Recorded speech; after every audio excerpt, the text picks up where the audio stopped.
Olá, amigos autoespectadores! E aí, gostaram da estreia da nova temporada? Então espere para ver o que preparamos para vocês nesse segundo episódio, que vai começar em um minutinho. Confira aí.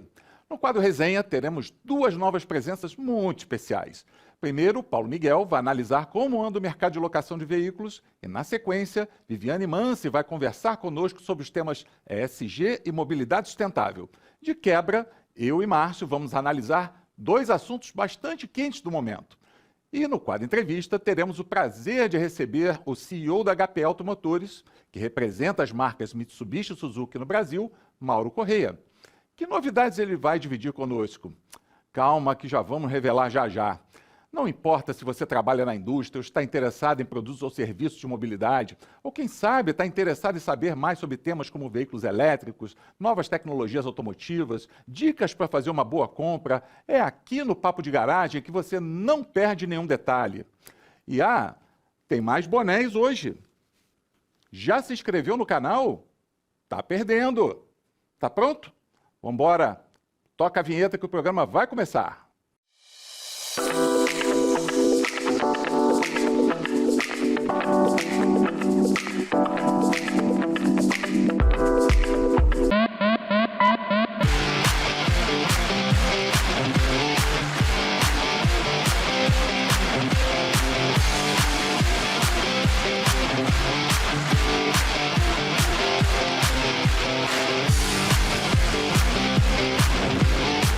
Agora sim, olá, autoespectadores! Sejam muito bem-vindos à nova temporada do Papo de Garagem, seu programa quinzenal patrocinado por GWM do Brasil, Parafusos Continental, Veloy, Unidas e Jato Dynamics e apoiado pela Abla e pela Fenalto.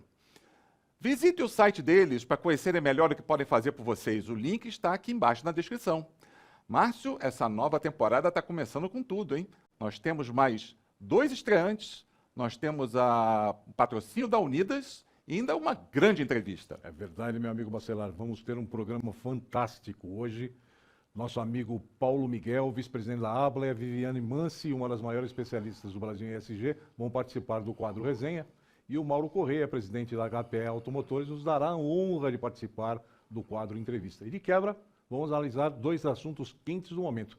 A previsão de um mega investimento motivado pela chegada do Mover e os impactos de redução de preços dos veículos com o acirramento da concorrência. Então vamos de imediato chamar a mensagem do nosso patrocinador master da GWM do Brasil. Em poucos segundos estaremos de volta. Ele nem me viu, gente. Foi direto pro carro. Super entendo. Você sabia que o Hora 03 é 5 estrelas no Euro NCAP, que é o teste de segurança mais rigoroso do mundo? Claro que sabia, né? Ela comprou o carro. A louca. São 7 airbags e ainda tem um airbag central que só carro top do top tem. A gente fez questão de não experimentar nenhum, né? Mas tem. Agenda e me chama. Já quero andar de novo. Hora 03. Are you ready? Bacelar, antes de chamarmos o nosso quadro Resenha, eu gostaria de fazer um pedido especial aos nossos amigos autoespectadores. Meus amigos, por favor, não deixem de escrever suas sugestões e críticas aqui embaixo nos comentários. Eles são muito importantes para continuarmos aperfeiçoando o nosso programa e entregarmos o conteúdo que vocês escolherem. Boa, Márcia, isso inclusive me lembra de fazer também uma pergunta para os nossos autoespectadores, né? E você aí, já está inscrito no canal para concorrer ao boné exclusivo do Papo de Garagem? Fiquem ligados, pois em algum momento vamos anunciar os sortudos de hoje e passaremos as instruções de como vão receber seus bonés. Ainda não é inscrito? Então corre para não ficar de fora. Bacelar, vamos então direto aí para o nosso quadro Resenha? Técnica, solta a vinheta.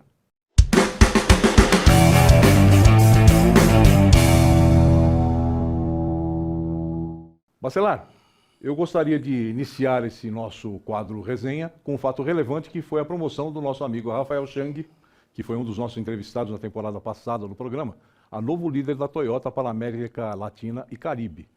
No seu lugar na presidência da Toyota do Brasil, assumirá Evandro Maggio, que ocupava a diretoria regional de pesquisas e compras. Detalhe importante, o Evandro será o primeiro brasileiro a assumir essa posição na Toyota no Brasil.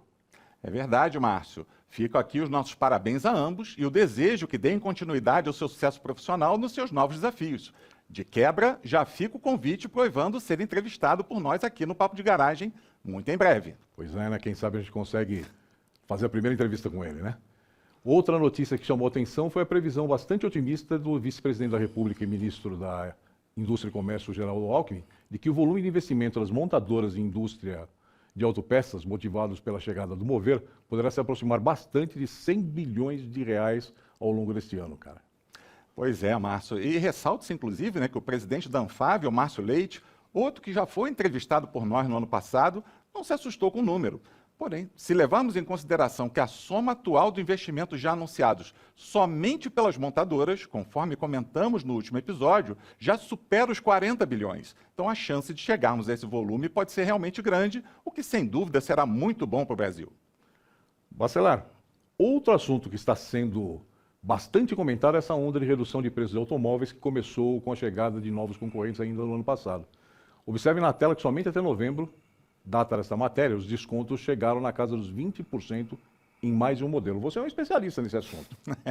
Esse é um excelente ponto, Márcio. Vamos discutir aqui com os nossos autoespectadores. Qualquer mercado, automotivo ou não, ele é regido essencialmente por três forças que interagem entre si. A gente tem a demanda, tem a oferta e tem a concorrência. Enquanto as duas primeiras se equilibram, demanda maior que oferta, aumento de preço e vice-versa, a terceira dá o tom do mercado-alvo. Se a concorrência é maior, a redução de preço acontece e vice-versa.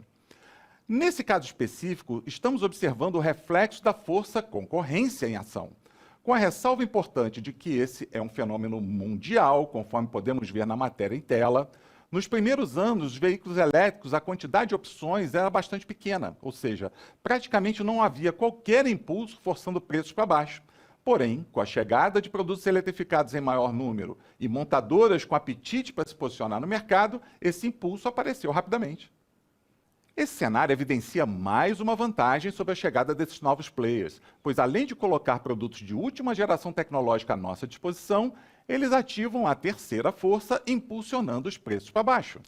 Bacelar, já que a gente está falando de mercado, eu acho que chegou o momento da gente trazer para a conversa os nossos estreantes do dia, não é? Com certeza, Então, para Márcio. completar a nossa análise a respeito do comportamento do setor automotivo em janeiro, nós temos o prazer de chamar o nosso amigo Paulo Miguel, vice-presidente da Abla, para nos atualizar sobre o mercado de locação. Só que antes, né, eu gostaria de lembrar que esse nosso quadro vai ter o apoio da Unidas. É isso mesmo, autoespectadores. Pensou em alugar um carro? Pensou Unidas. Grande Paulo, seja bem-vindo à nova temporada do Papo de Garagem e bem-vindo à nossa garagem. Olá, Márcio. Olá, Bacelar. É um prazer estar aqui com vocês. É com grande satisfação que participarei trazendo informações do setor de locação de veículo, um setor que vem crescendo muito no Brasil e que está cada vez mais maduro. Prazer é todo nosso em ter você aqui conosco, Paulo. Você já é de casa. Mas vamos lá, antes da gente falar especificamente sobre o mês passado, você podia aproveitar e nos dar uma visão do comportamento do mercado de locação nos últimos anos? Sim, Márcio. O mercado de locação nos últimos anos começa a tomar corpo agora e esse mercado ele cresce todos os anos. Se a gente pode olhar até durante a pandemia, ele teve um crescimento. Nós podemos ver que nos últimos 6 anos, a frota das locadoras mais que dobrou. Isso porque o brasileiro entendeu que é muito mais prático pagar pelo uso ou muito mais vantajoso pagar pelo uso do que pagar pela posse. Você se livra dos impostos, da manutenção e tudo mais, e começa hoje a ter uma facilidade muito maior. E o brasileiro vem descobrindo a locação de veículo, vendo que isso não é nem muito caro e é fácil locar um carro. Mas dando sequência, é importante mostrar que o mercado das locadoras compram em torno de 30 mil veículos, 30% da produção anual das montadoras. E nesse gráfico, a gente pode ver aí que vem esse crescimento dos últimos anos, onde a gente oscilou um pouco para baixo na pandemia, mas que vem crescendo constantemente nos últimos anos. É verdade, Paulo. Inclusive, os seus gráficos não deixam a menor dúvida do impacto que a pandemia trouxe para o mercado da mobilidade como um todo, né? Na produção, a gente lembra daquele abril negro que a gente chamou, né? Abril de 2020, onde praticamente todas as plantas produtivas ficaram paradas, não só automotivas, mas a gente está falando do mercado automotivo, elas ficaram paradas, consumidores em casa, então não tinha circulação de pessoas, afetou todos os serviços de mobilidade também. locadoras incluídas, né, prestação de serviços de uma maneira geral, e agora a gente está conseguindo observar uma curva de retomada do que não é exatamente voltar para a normalidade, porque é um novo normal, né? Inclusive os seus gráficos mostram isso de novo. Quer dizer, a realidade pós-pandemia é completamente diferente, mas a gente já discutia lá atrás, né, Paulo, essa discussão de posse por serviço, e a pandemia veio mexer com esse jogo também, né? Então, quando você fala, né, que os consumidores estão entendendo melhor essa questão de trocar a posse por serviço, isso também gerou muito impacto em função da grande transformação social que a pandemia trouxe, né? Inclusive, tem alguns reflexos ligados aí à questão da mobilidade sustentável que a gente vai voltar daqui a pouquinho a falar a respeito disso. E, Paulo, você está sendo modesto quando você fala de 30%, né? Você está falando de 30% da produção e a gente sabe que hoje, né, vocês são 50% das vendas, né? 30% da... Vocês já foram 30% do mercado há muitos anos atrás e hoje vocês são 50% do mercado nacional hoje, né? Agora, como é que o mercado de locação começou esse 2024, Paulo? Mas como todo ano, o mercado de locação começa um pouco fraco na compra de veículos, né? Nesse ano, nós compramos em torno de 127.198 veículos, um número muito comparado com janeiro do ano passado. A gente geralmente tem um janeiro mais fraco, porque o grande volume de vendas para as locadoras ocorre em dezembro. Se a gente olhar essa comparação, em dezembro as locadoras compraram 78 mil veículos. Então, janeiro, que é uma época de movimento, as locadoras estão com os estoques cheios, né, e isso faz com que o mês de janeiro tenha uma queda. Mas como você falou aí dos 30% e hoje 50%, quando a gente analisa os 30%, são locadoras de KNAI primário. Quando a gente junta locadoras de KNAI primário e secundário, realmente chega a 50% das vendas. E é um fator que estabiliza a indústria automotiva, né? Ainda bem que vocês existem, né? Porque se não fossem as locadoras hoje, a indústria automotiva não existia no Brasil, né? É um equilíbrio justo entre as duas, né? Os dois negócios são complementares, tudo é mobilidade. Mas, Paulo, como a gente sempre faz com os modelos 0 km usados, os nossos autoespectadores certamente vão se interessar também em saber quais perfis de veículos são mais comprados pelas locadoras. Serve como um bom indicador de preferências. Você consegue nos mostrar como anda o mix da frota em circulação? Alô você, olho vivo para não perder nenhum detalhe. Bacelar, o mix de frota das locadoras hoje se concentra, em sua grande maioria, em veículos de entrada, hatches pequenos e sedãs pequenos. Isso dá em torno de 57%, se não me engano, do mix total. Mas se a gente olhar, a gente tem um volume também considerável de SUVs e o mercado de picapes, que vem crescendo também, inclusive como o Milad falou no episódio passado. Então, esse mix talvez altere um pouco daqui para frente, porque durante a pandemia, as locadoras tiveram que comprar quase todos os veículos disponíveis, era o que tinha disponível semi-entrega, porque eu preciso atender o cliente, e agora que a produção está normalizando, a busca das locadoras é mais por carros de entrada, sedãs pequenos e hatches pequenos. Pois é, né, Paulo? Você até citou no episódio anterior, a gente discutiu muito aqui com o Milad na análise de mercado, depois com o Enilson, quando falou do mercado de usados, particularmente. Inclusive, né, Márcio, a gente também tem comentado muito aqui sobre uma pauta importante discutir com a indústria, repensar o mix de oferta da indústria, né? Está mais do que claro que o grande mercado nacional aqui não suporta veículos de 100 mil reais.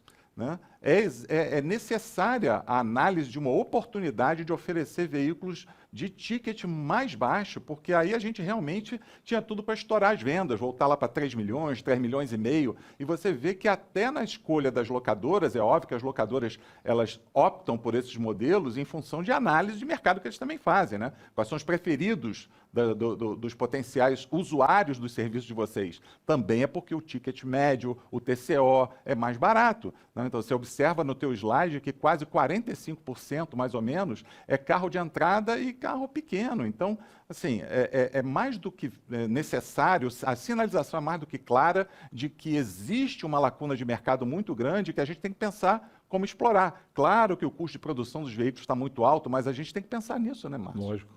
Vai comprar, vai vender, novo, usado, carro, moto, quem sabe um caminhão. Não deixe de se inscrever no canal e assista nossas dicas para tomar sempre a melhor decisão. Paulo, No último episódio, nós discutimos aquela decisão da Hertz de desmobilizar cerca de 1/3 da sua frota de elétricos sob a ótica da BVE, onde seu presidente, o Ricardo Bastos, fez considerações bastante esclarecedoras sobre o assunto. Eu acho que talvez seja interessante completar a análise, nesse caso, sobre a perspectiva das locadoras, né? Afinal, qual é a tua opinião sobre a oferta de veículos eletrificados nas locadoras? Você é um estudioso desse assunto, eu sei que você viajou boa parte do mundo estudando esse assunto. Márcio, veículo elétrico é algo muito novo ainda, principalmente para o mercado de locação. Eu acredito um pouco no que aconteceu com a Hertz, é que o veículo elétrico ainda é desconhecido da maior parte da população, ele tem as suas particularidades, e quando você coloca isso numa locação diária, onde você entrega o veículo para a pessoa, que ela desconhece totalmente o carro elétrico, não sabe a melhor maneira de recarregar o carro elétrico, como a melhor forma de utilizá-lo. A pessoa pega para se aventurar com o carro, às vezes para fazer aquele teste de desempenho, de arrancada, porque todo mundo fala que é um carro que tem uma boa saída, e isso possibilita que a gente tenha mais problemas com acidentes de veículos. E aí justifica um pouco até o que o Ricardo falou na semana passada, que a Hertz desmobilizou essa frota por um elevado custo de manutenção. Mas esse custo de manutenção, efetivamente, tende a ser por conta de reparos de veículos acidentados, porque o custo de manutenção no uso normal, correto do carro elétrico, é muito mais baixo do que o custo de manutenção do carro a combustão. Então, isso movimenta muito, e eu acredito que nas locadoras o carro elétrico vai funcionar mais para terceirização de frota. Aquele cliente que vai ficar com o carro por um período, que vai se adaptar com o carro, que vai ter seu carregamento próprio, e isso faz com que ele tenha uma experiência muito melhor na utilização do carro. Um outro ponto também que vale a pena levantar aí, que eu estava vendo, é que para a locadora, a gente tem que computar o custo de compra do carro e o custo de venda do carro. E o carro elétrico, ainda mais por conta dos veículos chineses chegando em todo o mercado do mundo, tem oscilado muito o seu preço de venda.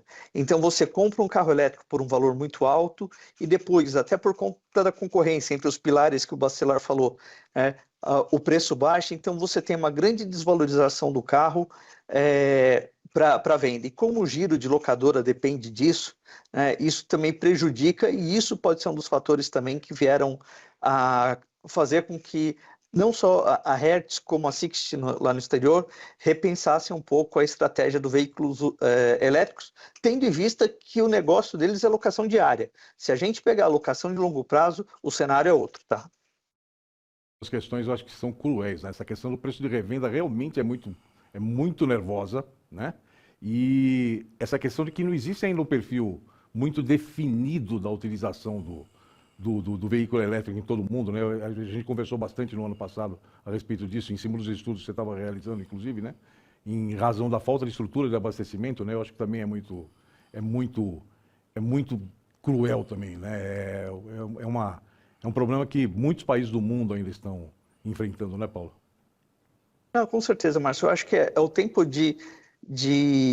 da tecnologia se adaptar e a gente ter a infraestrutura necessária. Conheço gente que era totalmente contra o carro elétrico e que hoje tem carro elétrico e usa para viajar tranquilamente. Então, eu acho que é uma adaptação do mercado, né? Eu acho que tem espaço para todo mundo, não ficar naquela briga, não vai ser só elétrico, vai ser só combustão, vai ser o híbrido. Eu acho que tem espaço para todos eles, não só no Brasil, como no mundo. Eu acho que a Europa vai acabar repensando um pouco a estratégia de só elétrico, né? E é uma adaptação de mercado. A gente precisa ter várias tecnologias para poder utilizar, não exclusivamente uma ou exclusivamente outra. Quanto mais variado for o mix, mais possibilidade a gente tem de utilização, e aí buscando efetivamente sempre o menor índice de emissão, né? Paulo, bom, a gente está com o nosso tempo estourado. Eu queria agradecer imensamente a tua participação aqui. Nossa qualidade de conteúdo que você entregou aqui para os nossos autoespectadores foi fantástica. Tenho certeza que principalmente as dicas, né, do mix da frota hoje também servem de indicadores para quem está pensando em tomar uma decisão, qual é o perfil de carro mais buscado. Eu acho que as escolhas das locadoras também ajudam os nossos autoespectadores nisso. E, bom, você já faz parte do nosso time, né? A gente espera que no próximo mês você vai estar de volta com a gente, trazendo mais informações qualificadas aqui para compartilhar com os nossos autoespectadores. Obrigado de coração por ter aceitado o nosso convite e ingressado no time Papo de Garagem. Mestre Paulo, eu agradeço você também por mais esta aula, né? É muito importante termos essa visão, porque vocês representam a parcela mais importante do mercado brasileiro, e saber a visão de vocês é imprescindível, cara. Imagina, eu que agradeço o convite para participar aqui com vocês. Sempre trarei informações novas do setor de locação. E mês que vem também, Márcio, eu trago o novo logo da Abla, uma nova identidade visual que a gente tem agora na Abla. Obrigado vocês. Isso é furo de reportagem ou não? Não é. Que a gente soltou agora o novo logo, a gente está começando a fazer a divulgação ampla dele. Quero mais uma vez agradecer a Abla e Unidas por esse apoio. Aliás, meus amigos, eu sugiro que vocês visitem o site de ambas. Os links estão aqui embaixo nos comentários. Bom, Márcio, ESG e mobilidade sustentável são duas pautas que têm crescido muito de prioridade, não só na indústria, mas também no meio da sociedade como um todo, né? E não é à toa que eu fico extremamente feliz que a nossa nova estreante ela tenha dado a honra de aceitar o nosso convite para também integrar o time do Papo de Garagem. É verdade, meu amigo Bacelar, com certeza o conteúdo que esse programa entrega aos nossos amigos autoespectadores vai ficar ainda mais completo a partir de agora, com a presença dessa nossa amiga, que é sem dúvida nenhuma uma referência nacional nesses temas de ESG. Viviane, seja muito bem-vinda à nova temporada do Papo de Garagem e espero que você goste dessa nossa nova garagem. Olá, Márcio, Bacelar e todas as pessoas que acompanham o Papo de Garagem. É uma satisfação contribuir com vocês, especialmente num espaço que a gente junto o futuro, caminhos mais sustentáveis nesse setor. Então, contem comigo. Obrigado, Vivi. O prazer é todo nosso de ter você aqui conosco, né? Então, como é a sua primeira participação, que tal a gente começar falando sobre a contribuição do setor de transportes na questão relacionada à ESG? Bacelar, eu gosto de começar desse ponto que é bem abrangente, porque no final das contas nos ajuda a esclarecer dados globais, né? E também pensar as peculiaridades brasileiras. E pensando como é que a gente podia fazer isso de um jeito bem simples, para que todo mundo não só conheça mais, mas que também possa compartilhar com outras pessoas, eu me recordei de um livro que, aliás, eu recomendo super a leitura, que ele é bastante claro para apontar os desafios futuros. Então, eu tenho, na verdade, sobre esse livro, um único slide que vocês têm aí na tela, mas que eu acho que ele nos ajuda a pensar todo o desafio que a gente tem pela frente. Estou falando aqui do livro do Bill Gates, Como Evitar um Desastre Climático. E o que ele torna muito claro nesse conteúdo é o que produz carbono. A gente está toda hora falando que a gente vai ser net zero, que a gente vai eliminar a emissão de carbono, mas ele chama a atenção da dificuldade que é fazer tudo isso, né?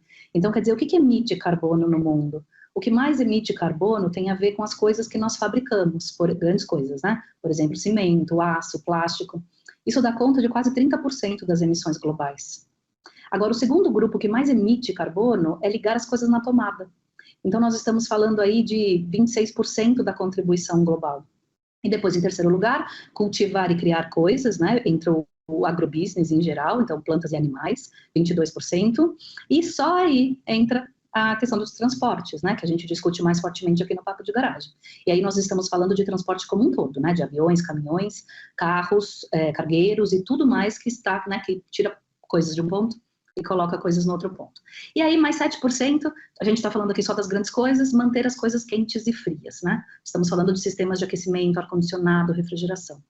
Agora, um outro ponto que eu acho que dá a clara noção de como a gente precisa trabalhar muito para mudar essa realidade de emissão de carbono, é que esse livro, que foi escrito já há uns 2, 3 anos, né? Ele não é exatamente um livro agora de 2024, mas ele dá conta de grandes números. A gente emite mais ou menos, esse número varia, obviamente, de fonte em fonte, a gente mais ou menos emite 52 bilhões de toneladas de carbono por ano no mundo. Em algum momento, né, da vida, o mundo parou por conta de Covid. Vocês imaginam que o mundo parado, todo mundo dentro de casa, imaginem qual foi a redução de carbono? Menos de 5%. O que eu quero dizer com isso? Veja, nós tivemos praticamente todos nós ficamos dentro de casa, então você não tinha, por exemplo, carros na rua, A gente teve a vida aérea, obviamente, praticamente foi a zero, mas mesmo assim a gente continuou ligando as coisas na tomada, a gente continuou tendo o que comer, a gente continuou mantendo coisas quentes e frias. No final das contas, gente, diminuir pegada de carbono é uma coisa extremamente difícil. Por isso, a necessidade de todo mundo contribuir. Eu não gostaria que vocês vissem esses números dizendo, então o transporte representa pouco dessa conta, vamos focar em outro lugar. Porque, infelizmente, a gente não tem esse tempo, né? A gente já está sentindo a pressão das mudanças climáticas. Todos os setores da economia precisam ajudar rapidamente. Agora, eu gostaria também de trazer o segundo slide aqui para vocês, para mostrar que se a gente pensar no caso brasileiro, a gente também tem uma perspectiva diferente. Imagina que esse dado todo que o livro mostra para vocês são números globais. Quando a gente olha a emissão de CO2 no Brasil, a gente vai, de alguma forma, entender algumas diferenças muito significativas. A primeira delas é que a maior contribuição de emissão de carbono no Brasil tem a ver com mudanças do uso da terra, ou em palavras, enfim, né, num termo mais popular, desmatamento. Aí o agronegócio, como um todo, quase 30%, energia, quase 10%, transportes, 8%, e aí a gente tem pequenas contribuições de outros processos. Por que é importante que a gente reconheça isso? Porque demonstra que tudo aquilo que a gente vem investindo no Brasil, ele deu resultado, né? Biocombustíveis, por exemplo, são algo que às vezes a gente tem até, que feio falar, quase uma síndrome de vira-lata, né? De tipo, isso é importante, mas veja a diferença que isso causa na perspectiva brasileira. Então, nós temos caminhos importantes para seguir e uma história que diz que muito favoravelmente a respeito do que nos fez chegar onde nós chegamos. Os desafios para frente, no entanto, eles são muito variados, né? A gente acabou de ouvir juntos o Paulo Miguel falando um pouco de comportamento do consumidor para carros elétricos especificamente. Eu diria para vocês que existem dúvidas em carros eletrificados como um todo, mas essa passagem, essa mudança, ela é fundamental para a gente pensar um futuro mais sustentável, né? Que vai atingir a todos nós. Isso não vai alcançar uma ou outra população, isso é para todo mundo. Viviane, eu acho que você começou com 2 pés direitos a sua participação no Papo de Garagem, né? Porque esses seus 2 slides, eles trazem uma contribuição tão relevante, porque a gente fica falando, às vezes, com um olhar muito macro, né? A gente precisa descarbonizar, a gente precisa ajudar a salvar o planeta, mas a gente fica com muita dificuldade de entender as origens, né? Porque já diz um ditado de trisavó, né? Que você não consegue resolver nada que você não conheça. Então, primeiro você tem que tomar conhecimento do problema, no detalhe, para saber qual a sua contribuição efetiva para a solução, né? E acho que você também fez uma observação muito importante, né? Não, ali a participação do transporte ela é menor, então deixa o resto do pessoal se mexer. Não, cada ponto percentual conta demais, né? E a gente tem que entender não só a nossa colaboração individual, mas do grupo ao qual a gente pertence, ou dos grupos aos quais a gente pertence. Então, a gente tem que fazer a nossa parte, com certeza, para dar essa contribuição. Mas esses 2 slides aqui, eu certamente vou botar no bolso, vou guardar eles aqui, porque eles são muito importantes para ajudar a gente a entender. Eu acho que dá até para a gente depois granular mais ainda esses resultados, para trazer ainda mais qualidade dessa visão do que efetivamente a gente pode fazer para dar essa colaboração no geral. É a soma de tudo que acaba resultando na solução, né? Esse é o resumo de tudo, né? Agora, Vivi, já existe uma consciência hoje geral que possibilite aos consumidores pagarem mais caro por produtos sustentáveis? Márcio, pouco, viu? Ainda é pouca consciência. Mas eu também queria convidar todo mundo que está aqui com a gente a pensar sobre um outro enfoque. Nós estamos falando de as indústrias que produzem carros, são indústrias, na sua maioria, presentes no Brasil há muitos anos, então são indústrias que estão aqui há décadas. Estou falando sobre elas porque, obviamente, a gente tem uma produção local bastante significativa, felizmente. E como grandes empresas que são, mesmo que o consumo ainda não esteja completamente estável, ou seja, o consumidor, a consumidora ainda estão aprendendo sobre o que tudo isso quer dizer nas suas várias relações com a vida, né? Não é só na compra de um veículo, é em tudo que tem a ver com o nosso cotidiano e com as relações que a gente estabelece com as coisas. Tem plena consciência? Não tem, mas as indústrias são grandes, elas têm responsabilidade de ensinar, elas têm responsabilidade por explicar. Vamos lembrar que por trás de um nome fantasia existe lá aquele negocinho que chama razão social.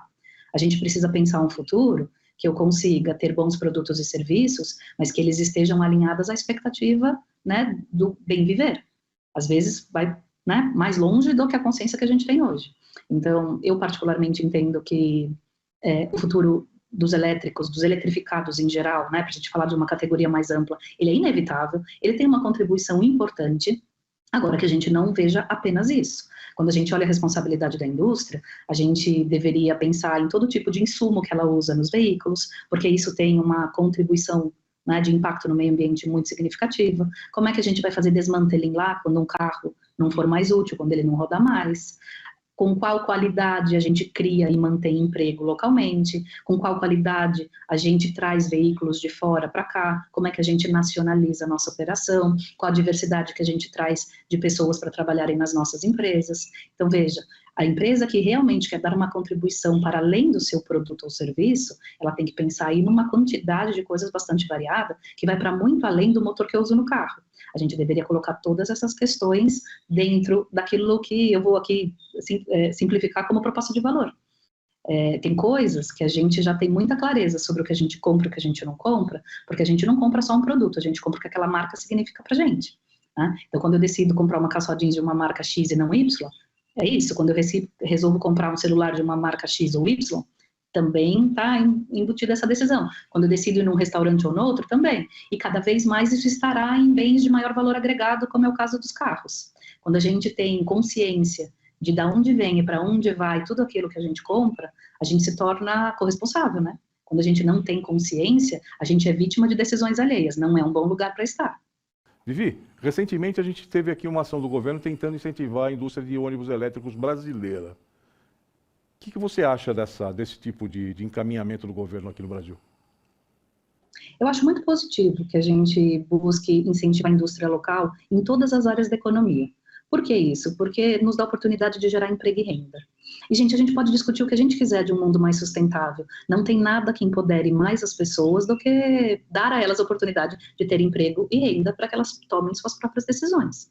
Então, a gente pode discutir detalhes de como isso será feito, qual é o impacto em outras indústrias, qual é o impacto no status quo, que obviamente a gente está num momento de inflexão de mudança muito significativo. Então, qualquer coisa que a gente faça daqui para frente terá impacto sobre como as coisas estão hoje. Mas eu acho muito positivo. Aliás, eu vejo com muito bons olhos todo o esforço que o governo faz para a gente localizar tudo que seja possível. Por que isso? Senão a gente perde o gatilho de desenvolvimento, né, gente? Pode ficar mais difícil a gente acompanhar no futuro grandes saltos de desenvolvimento se a gente fica queimando etapas ou se a gente demora para ter isso no Brasil. Precisa cuidar da indústria nacional. Ah, bom, isso traz desafios? Gente, desafios nós teremos para qualquer lado. Basta a gente escolher quais desafios queremos ter, né?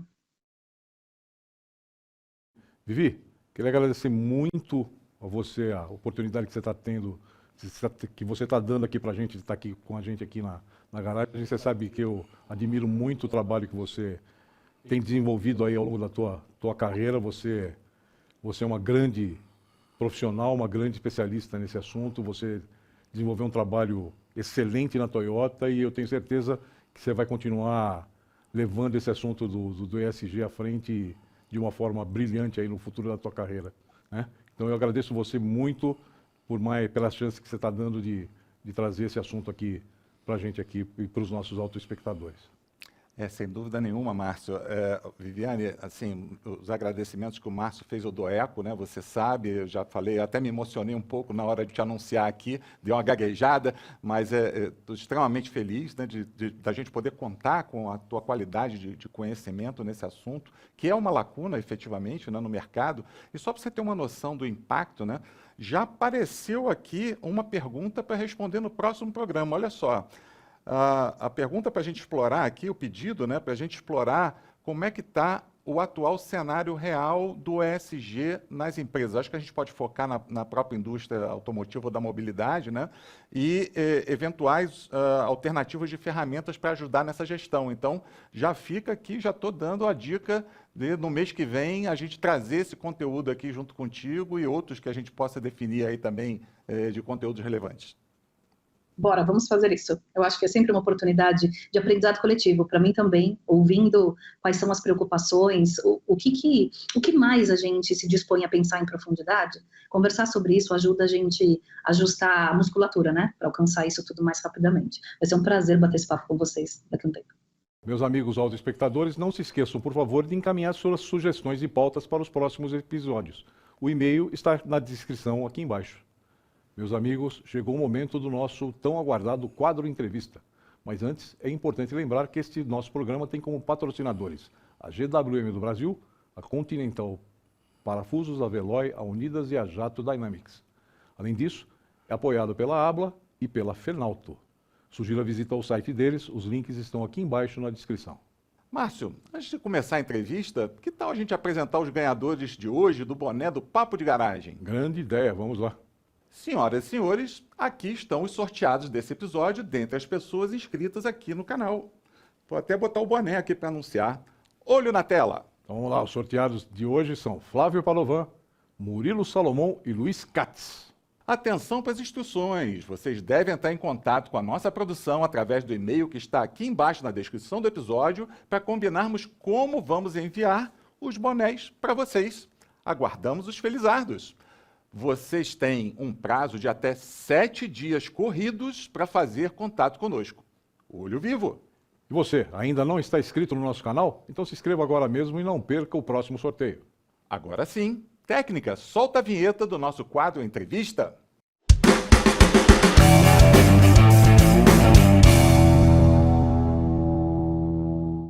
Amigos autoespectadores, temos a honra de anunciar agora o nosso entrevistado de hoje, o CEO da HPE Automotores, que representa as marcas Mitsubishi e Suzuki no Brasil, Mauro Correia.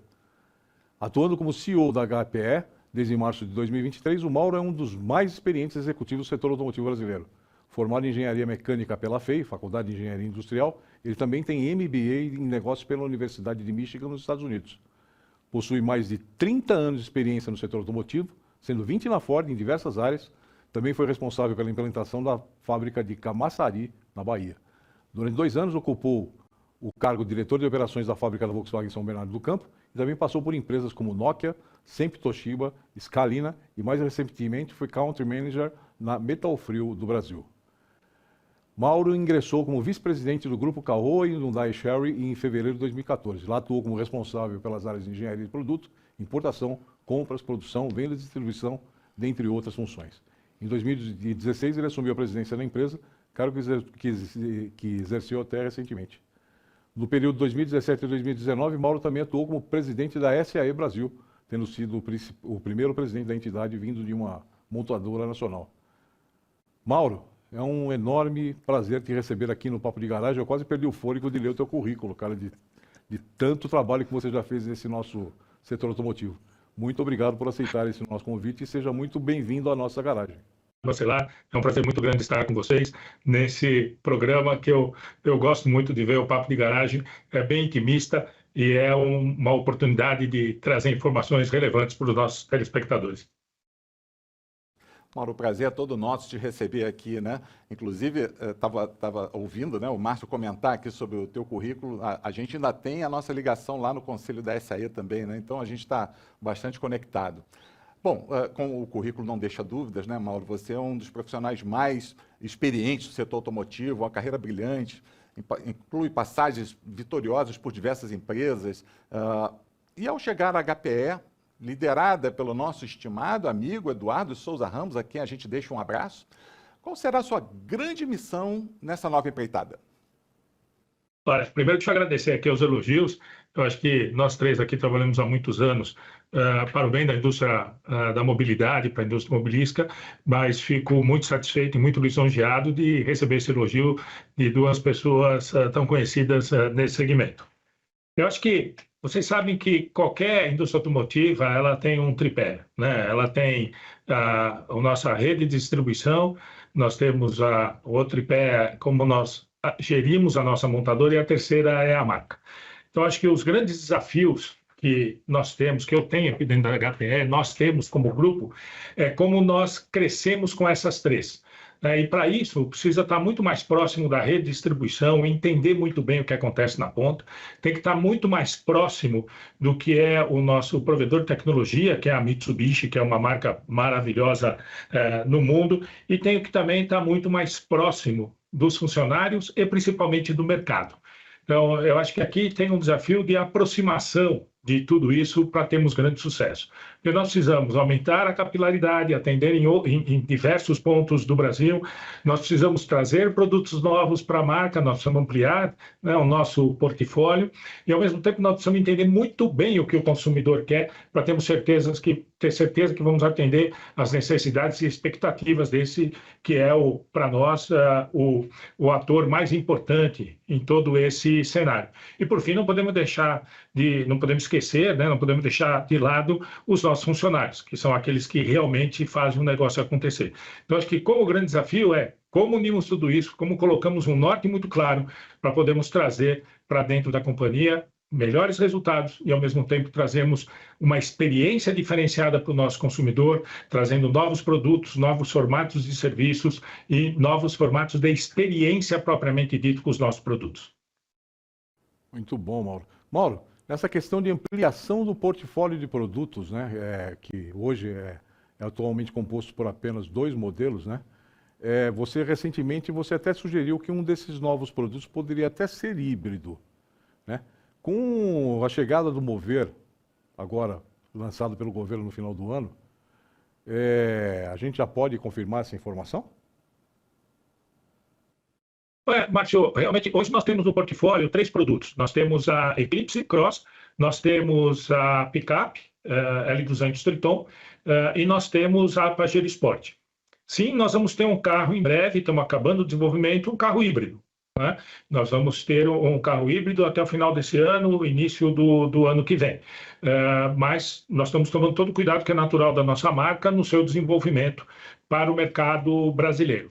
Eu acho que o Mover, ele vem para uma nova etapa, né? Vai vir sim para uma nova etapa que já estamos começando a trabalhar nela, mas a certeza de ter um carro híbrido no nosso portfólio, sim, é fato, vamos ter. Vou pegar carona até na pergunta anterior, o Márcio já mencionou a questão do programa Mover, né? Certamente os nossos autoespectadores, tanto do lado da indústria quanto do lado dos consumidores, têm interesse em saber a sua visão sobre o programa. Então, microfone para você. Olha, Marcelo, eu acho que o governo, e principalmente a equipe do Ministério da Indústria e Comércio, eles vêm fazendo um grande esforço ao longo dos anos para poder crescer a indústria automotiva no Brasil, mas não a indústria automotiva, mas sim a indústria da mobilidade no Brasil. Começamos lá com o Inovar Alto, depois veio a Rota 2030 e agora o programa Mover. Eu acho que o programa traz pontos muito positivos, principalmente quando você fala incentivo ao investimento nacional, à produção local, a desenvolvimento mesmo no Brasil, fazer engenharia no Brasil. Eu acho que isso é muito necessário para o nosso país. Nós temos uma base de engenharia muito forte, nós temos uma base de fornecimento muito forte e nós não podemos perder isso. Então, produzir mais no Brasil, utilizar o Brasil como um centro de exportação para toda a América Latina, fazer engenharia no Brasil, utilizar as competências que nós já temos no Brasil, eu acho que é essencial. Eu sempre elogiei muito os programas que o Brasil fez, porque o Brasil sempre focou em legislar o resultado, né? Legislar emissões, etc. Nunca a tecnologia. Eu acho que nesse especificamente me preocupou só um pouco estar legislando em alguns momentos a tecnologia, como falar muito de eletrificação, hibridização e etc. Eu acho que nós temos que focar muito na redução de carbono e deixar com que as empresas desenvolvam as suas tecnologias para atingir essa redução de carbono, né? E eu acho importante falarmos do poço à roda, do poço à roda, etc., olhar todo o ciclo de produção, todo o ciclo de reciclagem do produto, tudo isso. Mas eu acho que o único pontinho, se eu tivesse que fazer alguma crítica, é em relação a isso. Principalmente agora que se fala em noventena, para você aumentar o IPI, por exemplo, de um carro híbrido, ou de dar uma diferença ainda maior entre um carro puramente a gasolina e um flex, etc., sem você ter um tempo de ajustar a sua tecnologia para isso. Então, por isso que eu acho que sempre o que temos que fazer é legislar o resultado e não a tecnologia. Mas eu apoio plenamente o programa Mover. Muito bom, Mauro. Muito bom. Bom, eu aproveito para lembrar os autoespectadores que estão nos assistindo que vocês podem escrever suas sugestões de entrevistados para as próximas edições aqui embaixo nos comentários. Não perca essa oportunidade de interação. Agora, Mauro, Eu entendo que a Mitsubishi tem uma imagem muito forte associada principalmente ao esporte e à emoção. Sempre vi a marca dessa forma, tá? No entanto, no ano passado, você anunciou um projeto que eu particularmente considerei bastante interessante, que visava se aproximar mais do agronegócio e compreender melhor as necessidades específicas desse tipo de cliente, que é bastante importante no Brasil, né? Você já pode comentar algum resultado prático desse trabalho? Sim, sim, posso sim, Márcio. Eu acho que esse é um ponto muito importante. Nós não podemos esquecer que uma boa parte, quase 20% do PIB brasileiro, ele vem do agronegócio. E aqui não estou falando só do produtor rural ou do pecuarista, nós estamos falando de toda a cadeia do agronegócio. Então, esse é um negócio muito importante para o país. E nós temos nossos veículos, todos têm um modelo que possui 4x4 e principalmente a picape e a Pajero se adequam muito bem ao agro. E o que nós fizemos? Nós criamos um projeto que era liderado pelo Flávio Padovan, que acabou de ganhar o boné, que é uma figura também muito conhecida no nosso ramo. E o nosso principal objetivo era realmente ir ao campo e entender todos os detalhes, me desculpem, das necessidades do povo do campo, né? Da necessidade daqueles que trabalham dentro do agronegócio. Nós fizemos várias visitas a regiões, nós identificamos 12 regiões principais em função do tamanho do PIB delas no agronegócio e daquelas de maior utilização de picape. E o nosso principal objetivo era ouvir o produtor rural, era ouvir as grandes empresas que estão atreladas a esse negócio. E visitamos ao longo de 2023 e também estamos fazendo em 2024 vários fazendeiros, grandes empresas, e para nós foi uma base de conhecimento muito grande. Nós identificamos principalmente onde tem gaps de produto que nós podemos mexer para trazer alguma coisa mais adequada a esse consumidor, inclusive falando de tecnologia, formatos de comercialização de produtos. Então, nós incentivamos e renovamos os nossos processos de negociação, de financiamento dos nossos veículos, ou seja, hoje nós fazemos, além do barter, né, que é uma troca de produtos por grãos, nós também fazemos o financiamento do nosso produto em função das datas de colheita dos produtos que são cultivados pelos nossos agricultores. Então, um exemplo é se você tem uma safra que vai acontecer daqui um ano, o consumidor ele pode comprar uma picape e financiar em 36 meses com pagamentos anuais de acordo com a colheita da safra. Ou seja, nós temos que alinhar o que é o nosso formato de venda com aquilo que é o recebimento desse consumidor. E também entendemos aonde nós temos que fazer ajustes nos postos de manutenção, de atendimentos específicos a esses usuários, porque muitas vezes eles estão em locais muito remotos. Então, nós não precisamos levar uma revenda, mas precisamos levar um posto de atendimento avançado, muito menor, para prestação de serviço, etc. Isso tudo vem ocorrendo e já está sendo um grande benefício para nós, inclusive porque a porcentagem que nós, no final, acabamos vendendo em relação às visitas que nós fazemos é maior do que o que nós conseguimos converter em leads que nós recebemos através de sistemas digitais ou por mídia social e etc. Mas não é por causa disso que nós largamos os outros territórios. Então, nós sempre fomos muito fortes no território de esportes, de aventura, de lifestyle, né, de estilo de vida e etc. E nós estamos reforçando também esses outros territórios, que são territórios que nós fincamos as nossas bandeiras. Tá? Então, acho que nós temos produto hoje que eles servem tanto para o uso urbano, mas que também deixa viável, né, ou deixa essa flexibilidade ao consumidor daqueles que são apaixonados pela liberdade, de pegar o seu carro e para ir em qualquer local, em qualquer terreno, se desconectar, né, desse dia a dia tão frenético que nós temos e até se desconectar da tecnologia para ir se conectar à família, ao meio ambiente, à aventura. Então, nós não deixamos isso, nós continuamos investindo no nosso Mitsubishi Cup, que é o rally de velocidade, que é o maior rally de velocidade monomarca da América Latina. Nós continuamos investindo no Mitsubishi Motorsport, que é o maior rally de regularidade do mundo, monomarca do mundo. Nós continuamos com o Outdoor, que além do rally de regularidade, entra toda a parte de estratégia, esporte, junto com o rally de regularidade, e mantemos o Mitsubishi Experience, que são passeios em regiões maravilhosas, onde você não tem ideia de ir sozinho, né? Eu também não conseguiria entrar com um carro normal, mas com os nossos veículos, com o 4x4, você entra e pode desfrutar dessa liberdade. Continuamos incentivando os outros esportes como vela, tênis, ciclismo, tá? Esporte a motor. Tá? Então, isso tudo nós não deixamos para trás, ou seja, nós ampliamos a nossa atuação no agro sem esquecer dos outros territórios. Bacelar, já que você mandou um recado para os nossos amigos espectadores, eu também quero mandar um. Não se esqueçam, meus amigos, de se inscreverem no nosso canal para continuarem sendo informados sobre as nossas próximas atrações. Eu acho que isso é muito importante, né? Com toda certeza, Márcio. Bom, Mauro, um outro tema de muito interesse dos nossos autoespectadores, tanto do lado de indústria quanto do lado de potenciais consumidores, tem sido essa questão de futura matriz energética da mobilidade nacional. O Brasil possui uma posição diferenciada na produção de energia de combustíveis limpos e, por isso, tem potencial para dar uma verdadeira aula para o mundo inteiro. Você sabe muito bem disso, né, com a tua experiência profissional, para construir uma rota de descarbonização eclética, né, no nosso horizonte. E a posição da HPE sobre esse assunto, qual é?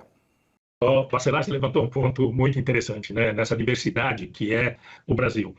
Sempre faço um comparativo para isso, que se você pegar um voo de Londres à Rússia, né, a Moscou, você vai voar quase que 1 hora a menos de pegar de Porto Alegre até Boa Vista. Tá? Isso é o Brasil. E esse é o Brasil repleto de diversidade.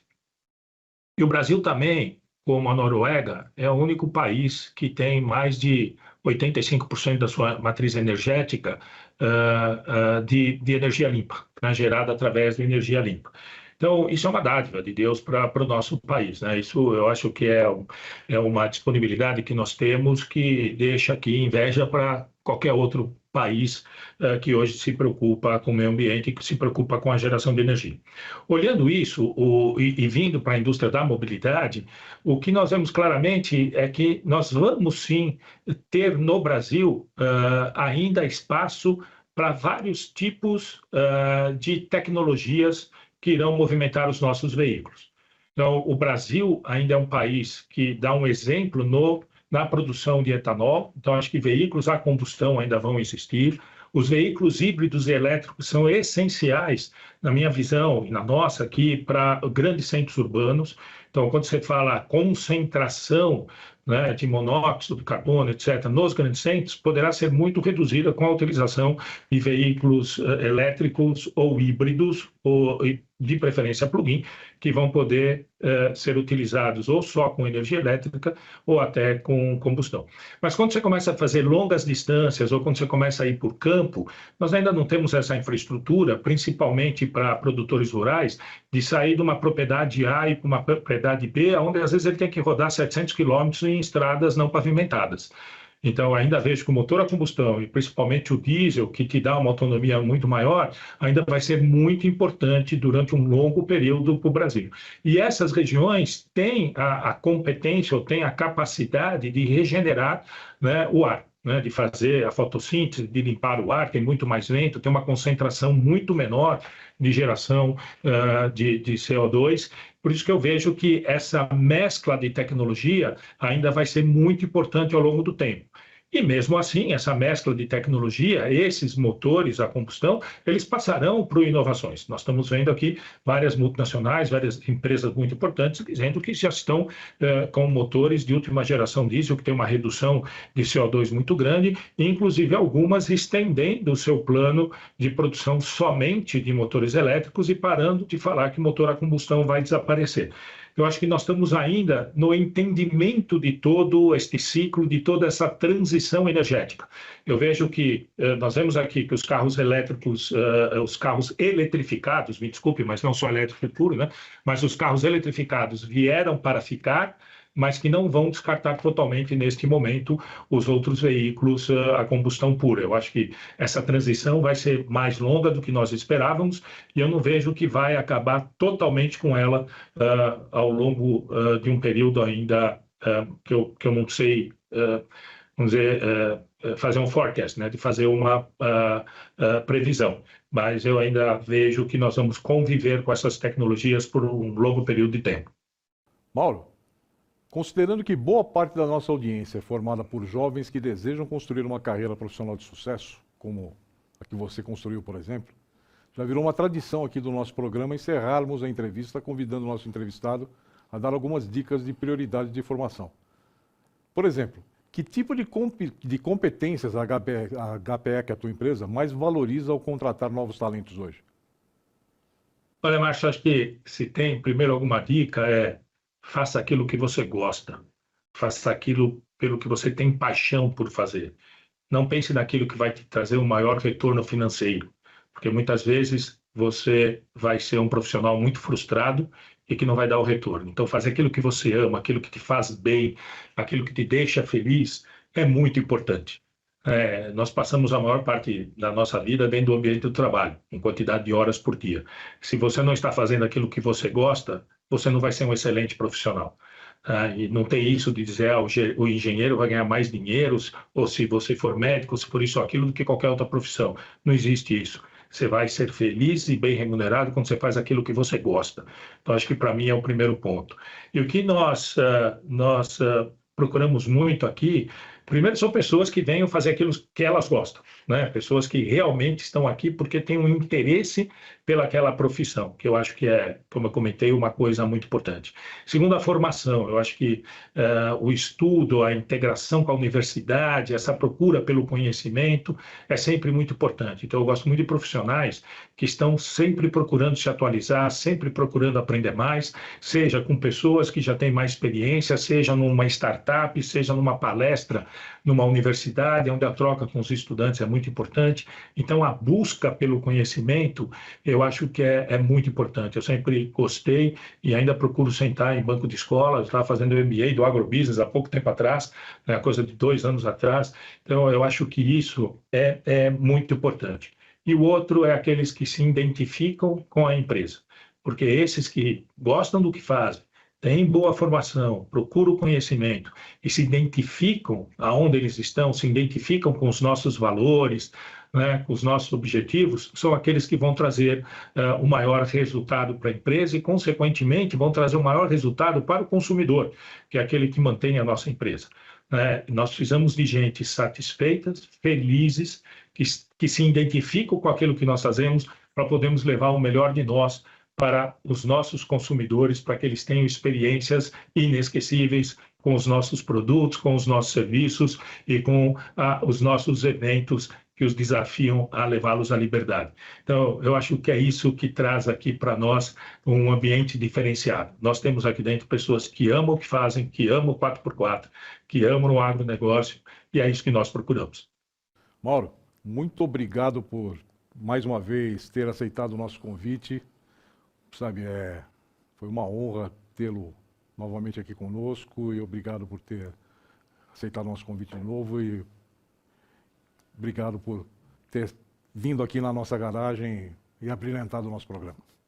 Eu já emendo aqui também, Mauro, com os meus agradecimentos sem palavras, né, pela oportunidade de poder contar com você aqui, compartilhando esse teu conhecimento incrível. Tenho certeza que a nossa audiência está maravilhada com o conteúdo que você entregou para eles. E vou fechar com o seguinte: você nos bastidores, né, estava comentando aqui que você, da nossa garagem, você gostou daquele carrinho verde ali, né? Eu vou fazer uma proposta para você. Você um dia vai me convidar para fazer um desses passeios, né, com Mitsubishi, não aqueles hardcore, porque não dá para mim, aqueles passeios mais light, e eu te chamo para dar uma voltinha no verdinho, que tal? Tá combinado, viu, Bacelar? Olha, Márcio e Bacelar, eu que agradeço. É sempre bom estar com vocês. Eu curto muito o papo de garagem. Eu gosto muito do cheiro de graxa, né? Eu gosto muito da indústria automotiva. Vocês dois são nossos convidados. E, Bacelar, eu vou te colocar dentro de um Mitsubishi de rally. Nós acabamos de lançar agora a Eclipse R. Nós preparamos todos os carros de rally dentro da nossa fábrica mesmo. Eu vou te pôr lá dentro para você pilotar, você e o Márcio, você vai ver o que é gostoso. Mas se achar que vai dar dor nas costas, então vamos fazer um Meet Experience ou um Outdoor. São meus convidados. Eu passo para vocês depois das datas, vai ser um prazer muito grande tê-los conosco num desses eventos. O dia que você tiver aí junto com o Eduardo, pergunta para ele se ele lembra que eu ajudei a colocar o Ibiza no mercado. Legal, Márcio. Vou perguntar sim. Vou perguntar. Faz tempo. Vou cavocar aqui, sai a história, hein, Mauro? Um abraço para você. Obrigado, Mauro. Tudo de bom. Muito obrigado. obrigado. Um abraço grande. Falando em agradecimentos, é importante lembrar que esse programa tem como patrocinadores a GWM do Brasil, a Continental Parafusos, a Veloy, a Unidas e a Jato Dynamics. E também que é apoiado pela ABLA e pela Fenalto. Eu sugiro a visita ao site de todos eles, os links estão aqui embaixo na descrição. Meus amigos, mais uma vez foi muito bom estar aqui com todos vocês. E por favor, se vocês gostaram desse programa, não se esqueçam de deixar aqui o seu like e de ativar o sininho para serem lembrados no próximo programa. E falando em lembrança, né, Márcio? Lembrar os autoespectadores também, para não deixar de escrever seus comentários aqui embaixo, sugestões, críticas, não importa. Todas são fundamentais para a gente continuar aperfeiçoando o programa para entregar a qualidade de conteúdo que esperam de nós. Muito obrigado e até a próxima.